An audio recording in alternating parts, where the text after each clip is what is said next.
All right, Sounds cool. So good? to start off, and actually some of these questions I don't even know the answer to. How did you find me? Because I think I know how I received you, but I don't know what happened on your end all the way in the UK. So I was just on YouTube. I was just searching for cleaning companies, how to start a cleaning company. That was how I first came across you. And then I watched a couple of videos and then downloaded your podcast and I listened to about the first 100 podcasts in about 3 months at work, just driving between jobs. I would listen to podcasts. So yeah, that's how I came across you. Yeah. All right. So how long was it between when you started listening to when you actually made the transition? And well, actually, just before we can get to that, tell the story about, because you had a job, you were in a different country. Tell the story of how you even decided to get a cleaning company before we even met. Yeah. So I was an engineer back in the UK. Hey, you're still an engineer here in the US, Danny. Don't you let them tell you different. Yeah. So we've been looking to move to the US for a number of years. We come out here on holiday every year, and we've got some family here. So it's something we sort of dreamed about for a long time. So yeah, we were looking to move out here for a number of years, and it's difficult to do unless you can get a sponsor from an employer. So the way we looked to do it was to buy an existing business. We looked at different franchises. I looked at buying a cleaning franchise, and then talking to various people. They sort of persuaded me not to buy a franchise and start our own thing. So that was how we came sort of to start our own company. Initially, we looked at various different business models. The thing we liked about cleaning was the recurring revenue, and you get paid, especially with residential, more so with residential, you get paid the day of the clean. You're not waiting net 30, net 60, so you have positive cash flow. So those were the two things that attracted us initially to cleaning. And my wife had some experience cleaning back at home. So yeah, it just sort of made sense to get into the cleaning industry. And we're both sort of service-orientated people, and we felt that we could do a good job serving people and providing a good service.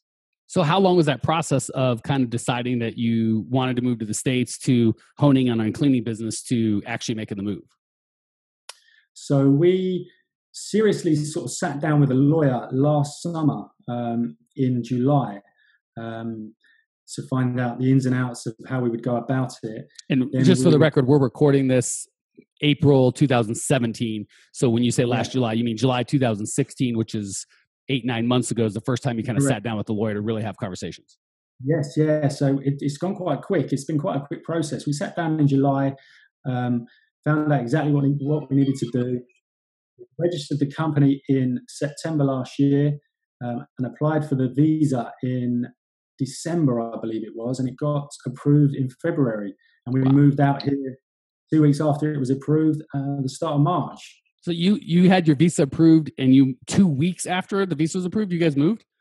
Yeah. We actually booked our flights before the visa was even approved, in the hope that we would get approval.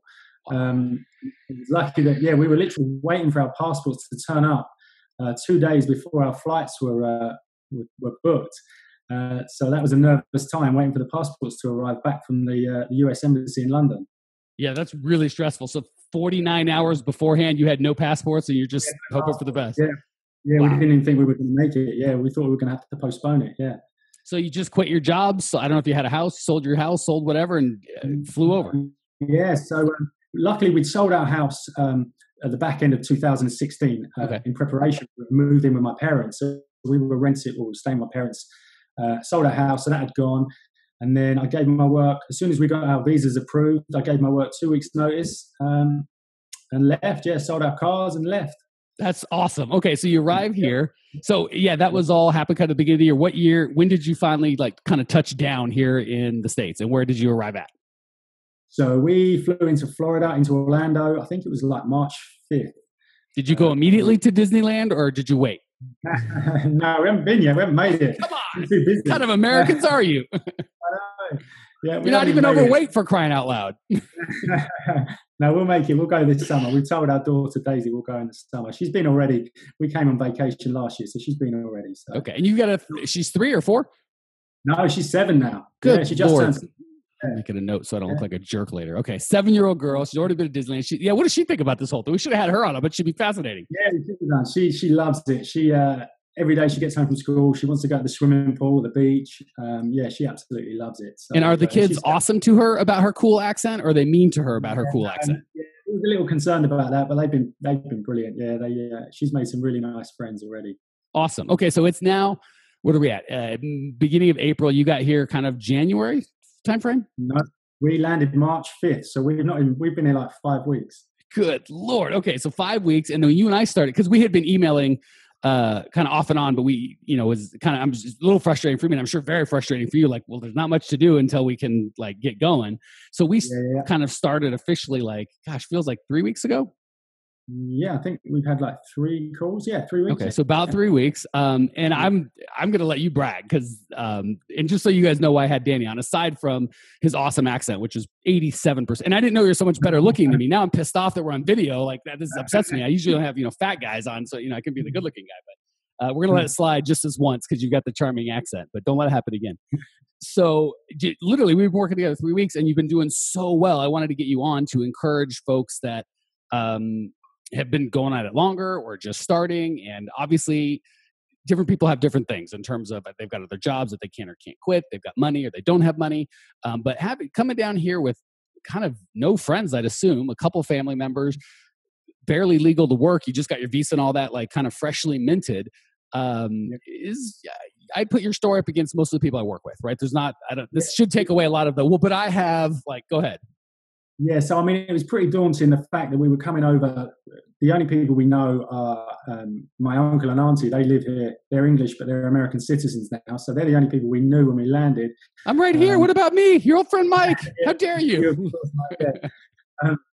So yeah, we came here with obviously no job. Like Natasha, my wife, we didn't have the sort of bonus of one of us having employment. So we're both doing this full time. So we had to hit the ground running, really. Obviously, we've got some savings behind us, but that's not going to last forever. So we really needed to hit the ground running. And the first week, we were a little bit disappointed because I remember talking to you on our first call. We'd had no jobs at all. And yeah, we were really sort of starting to worry. The website was up and running. We'd had some hits on the website, but no bookings. And since then, since our first call, it's just sort of skyrocketed, really. We're now at the point 3 weeks in where we're desperate to hire people because we just can't handle the amount of work we've got coming in. So it's going really well. Yeah, and from I love these conversations because you kind of hear it from Danny's perspective as, which would be similar to you as a listener's perspective. And my perspective is kind of someone that's done this and this is what I do as coach. And when Danny, like week 2, he's like, I don't know, Mike, we got to get some employees in here. In my mind, I'm, outside, I'm like, oh, of course, I'll help you. In my mind, I'm like, oh, easy, fella, we'll get there. Just give it a couple months. And shows you what I know. Like literally, we're to the point now where you absolutely need, probably at least your first team of 2 people. So yeah, tell the people. So 3 weeks ago we spoke. You were a little, I don't want to say despondent, but concerned, right? And you've been here a couple weeks at that point. It hadn't been months, like 2 weeks. You had a website, which is a good website, and I think we spent a little time, but it was 90% you on it, and it's a good website. What's your website, by the way? Let's throw that thing out there. So it's cloud9housecleaning.com. All right, Cloud9 House Clean, and it's 9 spelled out, not the number 9, right? Yeah, exactly. NINE. Yeah. Yeah, so it's a pretty solid website, but 0 customers. And and you were a little concerned, and now it's been 3 weeks. Just give us a little idea or a little, where are you at now? Yeah, so I remember talking to you and you said you need to get some customers like today. So you sort of suggested that we do a free house cleaning offer as like a reverse housewarming gift to our new neighbours. So we ran a free offer. We did a couple of free cleanings, and then we ran an offer on Facebook, which was $59 for 3 hours of house cleaning as a reverse housewarming gift, just to sort of meet our neighbours, introduce ourselves, and hopefully pick up some reviews in the process. And since then, yeah, we've just been sort of inundated with work. On top of that, we've had 2 vacation. Obviously, we're in Florida, so it's a lot of tourism down here. We've had two vacation home property managers reach out to us. One wants us to take 2 8-bedroom properties and clean those weekly, and another company wants us to do a 3-bedroom and a 4-bedroom weekly as well, which are really sort of good income, sort of a good income stream for us. But again, we don't have the staff, so we're sort of desperately trying to get the staff to fill these. We don't want to turn down any work, so we're desperately trying to get some staff so we can start saying yes to these people. Yeah, we'll get you back on 3 months from now when you've got 3 teams, and you can fill us in on what happened between now and then. So and I know, I don't know if you've got this written down or not, but to the best of your knowledge, just because I love numbers and being able to kind of share actual results with people to give them a hope of like, hey, Danny doesn't look that smart at all. And look what he got accomplished. If he could do it, I could do it. How many free cleanings did you do? How many $59 cleanings did you do? And how many of those turned into a recurring kind of full fare job? Yeah, so we initially did, I think it was only 2 free cleanings, and then we launched this $59 offer. So we pulled the free cleaning offer and just concentrated on the $59 deal. And we have done, I want to say 10 $59 cleans, and we have 6 recurring customers. And were all of those from the $59 and none for the free, or were 1 or 2 of those from the free cleanings? No, neither of the free are turned into recurring customers. They left us a great review on Facebook and Google, which was great, but they've said they'll use us in the future, but as yet they're not recurring. So all of our recurring customers, I think it's 5 out of the 6 came from the $59 deal, and 1 of those found us organically on Google. And we've also got we did 2 more today, $59 cleanings. 1 of those has signed up for a recurring customer, so that's another one. So that makes 7. And we have, I think it's 4 more this week and a bunch next week as well. Okay, so you've done 10 $59 cleanings for 3 hours. So that's should be about a break even. Maybe make a couple bucks. Exactly. Yeah. But give or take, it's break even. So you don't make any money on it. But you've done 10 of those quote unquote free cleanings, or I shouldn't say quote unquote discounted cleanings. We're break even. Yeah. You've got 7 new clients. Yeah. Not a bad start. And you've got, it sounds like another 10 set up over the next maybe 10 days. Yes, we have. Yeah. So fingers crossed, sort of 1 or 2 might sort of turn into recurring customers as well. Yes. So that's been fantastic. And I Googled you yesterday when we were talking, and you have, I think, already 6 reviews. Yeah, that's been probably the biggest benefit of it. We've got some really good reviews on Facebook, Google, and Nextdoor, which is like a neighborhood app. One of the clients we went to today said that she was really impressed with our reviews on Nextdoor, which is why she reached out to us. So yeah, it's been good. All right, so 2 weeks sounds like, and that's been your only. So I mean, I know you have a website, but you haven't sent any paid traffic to it. Obviously, it's been too new to have any search engine optimization results yet. So you got one job just from the website, which, to be frank, that's really good for the time. I don't want to say lucky, but that's above average. But doing 10 free or 2 free cleanings and getting two reviews and 0 or 2 or 3 or 4 reviews, hopefully they gave you multiple reviews, and 0 business from that. Good start. And that was mostly just for you, because I don't think you and your wife as a team had cleaned. And I'm like, hey, this would be a good opportunity for you guys to just do it. And if something goes wrong or it gets wonky or it's not a great job, it's like, we didn't charge anything. So it's a good learning opportunity. Yeah, that was the other reason we wanted to do it, so we could get sort of a system down to eventually train people. We want to hire 2 people, sort of 2-man teams. So that gave us the opportunity to sort of work out a system, which we're still working on. My wife had some cleaning experience, but I'd never cleaned. So that was another sort of added benefit to it. Yeah, and the reason I bring that up is anyone listening, I want them to think that, oh yeah, Mike said do a bunch of free cleanings. No. I said do a couple free cleanings only for these guys who needed experience in cleaning. They needed experience face-to-face with customers. They needed reviews. And of course, if that turned into work, God bless them. But that was really like a third of the hope was the work. 2/3 of it was the other stuff.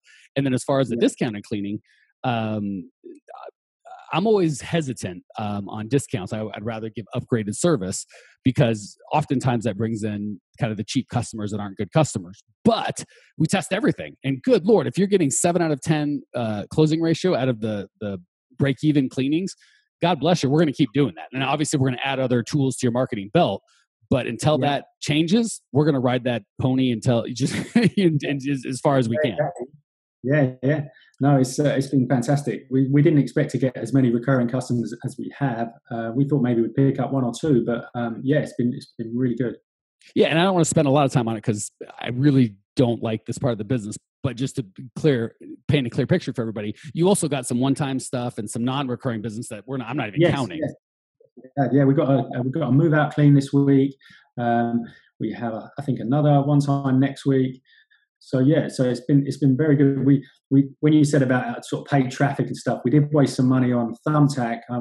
That was sort of our initial thoughts to gain sort of traction quickly. I think we done about $300 on Thumbtack, but it just seemed to me like everyone on there just wanted the cheapest price. So we sort of moved away from there now. Yeah, and just kind of full disclosure, obviously, Thumbtack is neither a sponsor nor we're not affiliated. Some people do very well with it. Some people don't. I have the same concern with Thumbtack as I have with discounting, but again, not that neither of these never work or always work. Is again, they get 5 bids, and if all you can do is give a price, and you can maybe write a couple paragraphs. So when you're not able to educate people or talk to them or give them any other facts other than the price, you can't blame them. Yeah. Of course, they're going to choose the cheapest price because you haven't given any information. Yeah. All right, so I'll give you a couple more questions, and I'll give you an opportunity to just say anything that you want to say. What were your biggest fears coming in, and what's the biggest surprise you've had kind of as a new person, really, with just no experience, and I'm sure kind of not knowing what to expect? What was your biggest fear coming in, and what's been your biggest surprise, good or bad? So the biggest fear for us was that we wouldn't get any customers, sort of, and with neither of us working. That was our biggest fear, that we would just sort of dwindle away our savings and have to go back to England with our tails between our legs, because our sort of visa is tied directly to our business. So if our business fails, we go back home. So that was kind of our biggest fear. It's pretty good motivation, by the way. You have to move countries if your business doesn't do any good. Exactly. Yeah, but we can't stay here if the business is no good. So again, we had to sort of hit the ground running. When I've said it over and over on the podcast, when I'm looking for people to coach, if I had to kind of pick people that would be successful or not successful, time, money, resources, education, all that stuff, fine, I'll take it. But if I can only pick one characteristic or one trait, it would be that I will do whatever it takes to succeed, period. If whatever I got to do, if I got to walk through a plate glass window, it makes no difference. I will continue trying, and either I'll drop dead or I will succeed. Those are my only 2 options. And you're not quite there with having to go back to England. I'm sure it's much lovelier than dropping dead, but you've got a lot of motivation. And right off the bat, that's one of the things I love is some of the times I'll get people in that starting, I'll coach them, and they let their fear of doing something or stepping outside their comfort zone is greater than their fear of failure. So I'll give them things to do, and it's kind of, we'll meet week after week or every couple of weeks, and it's the same homework over and over again. With you and with what I think is indicative of successful people, it's quite the opposite. You're like, not only did I do the stuff that we talked about, I tried these other 3 things that we didn't even talk about. Or maybe I emailed you 1 or 2, but another one I couldn't get a hold of you. I went with it. So not only are you doing what I'm asking you to do, you're kind of doubling down or tripling down on other stuff. And just that failing faster is, I think, is going to continue to be a big part of your success, because where everyone else fails twice in a year because they've tried 3 things, you're going to fail 300 times in a year. You're going to fail twice a week because you try 7 things a week, and you're going to fail a lot more than everyone else, but you're going to succeed far faster. So how about surprises? What was the biggest, didn't see this coming with either America or owning a business or owning a cleaning company? The biggest surprise, probably, so we use we had a website built from a company. They sort of deal with just sort of the cleaning industry, and I've sort of been on Facebook, and I belong to some Facebook groups, and a lot of these guys use a similar sort of website, and it's basically an instant price website where a lot of people are doing very well out of it. I've spoken to people that have been in business for a year or 2, and they're doing some serious income. And I kind of maybe underestimated I guess I thought we could just sort of put the website out there, send some traffic to it, and it would just be all hunky-dory and we'd get some bookings, which wasn't the case. We were getting some traffic. We capture emails when people sort of visit our site and get a quote, but we just weren't converting. So that was kind of a surprise to me after talking to other sort of business owners that use the same website that we use. It seemed like, I don't know if it's just Florida, that the clientele, they need to sort of meet you face to face in order to sort of trust you and build that trust. They're not sort of, so far, obviously we've only been here 3 weeks, but it doesn't seem like they're sort of ready to just book on, sort of go to a website, book online, pay now. It seems like there's more legwork involved, and I kind of underestimated that a little bit. Yeah, and that's common. I think a lot of people, and I'm not saying this happened to you, but I think a lot of people get caught up with some digital marketing guru who's like, oh, if you just do SEO, or if you just do pay-per-click, or you Google AdWords, or whatever the kind of flavor of the month is. And not that all of those can't be excellent tools in your belt, but you kind of get sold on this, put up a website and pay this, whatever, like your website launch or whatever. It could be the traffic source, it could be the website app itself, all this sort of stuff, and it'll just magically happen. And what really happens is they'll give you, obviously, there are 2 or 3 people that work, but what you want to do is talk to all of their customers. And you'll find that 98% or 92% didn't kind of get that instant $1 million result. And the 3 or 4 that did are like, yeah, we spent 10 grand a month in SEO and paid traffic for 7 months, lost a bunch of money at first, and now we built this thing. Not that it's always like that, but just to encourage you, as well as Cleaning Nation, like that's very typical. And it's like saying, I'm not saying it never happens, but it's like saying, well, I played the lottery like 7 times. I haven't won yet. What the heck? That's unrealistic. Not that people don't win the lottery. They do, but it's not a business plan to say, well, I'm going to play the lottery every week until I'm a millionaire. It's a terrible tool, but it could be a tool in your investment. On top of that, I'm going to actually do some real estate, a company, and some other things. So same with the website. I think that's wise. And it's tough too, because it depends on the market. There's a lot of churn. You have to have thousands of visitors come to have this many book an appointment, to have this many actually pay, to have this many actually recur. And it kind of depends on lots of new people entering that market and being interested. And if you're not in a LA or an Atlanta or New York or some of these markets, I'm not saying it's not possible. I'm just saying it's a lot harder. Yeah, we're in a lot smaller. Our area, we're in the Sarasota area of Florida, and our sort of target market is kind of only like 150,000, 200,000 people. So we're not in a big metro city like you say Atlanta or somewhere like that. So I kind of definitely underestimated that side of it. Yeah, the good thing is you still can build a $1 million or multi-million dollar residential cleaning company. It's just going to be hard to do it as an online company exclusively. Like that, there's just not enough flow unless you move to like Orlando or add some kind of areas that are around. All right, that's all the questions I had. But I'm going to just give you flat open anything you want to say, thoughts, comments, experiences, good, bad, anything that you have to say or think or have experienced that you think would bring value to Cleaning Nation. The floor is yours. Go, Danny. I would say I'm going to give you some props. I'm going to say if you're considering hiring a coach, then have no hesitation in hiring Mike. His help so far has been fantastic. As I said, after week 1, we were sort of down in the dumps, and since our first 3 calls, it's really sort of taken off. So hats off to you, really. Thanks for your help. Well, if you're going to say that, I'm going to go the opposite way. If you're looking to be a client, be like Danny, and we're going to have a heck of a lot better success than me trying to drag you along. So if you're hearing this thing and Danny sounds like you're like, oh, this guy's me. Why? Then we can talk. If you're like, oh, that sounds like a lot of work, I'm not interested. Maybe don't call me. I'm probably not the best coach for you. All right, Danny, thank you so much for sharing. Maybe we'll do this again in 6 months, because I am fully confident that you're going to be crushing it. I'm going to actually give you the closing words, brother. Close us out, sign off however you like, and that'll be that. I'm going to say I came across a quote I read recently, and it was if you want something you've never had, you need to do something you've never done, and that's certainly I like that. And that's certainly sort of rang true with us. So I'll leave it with that.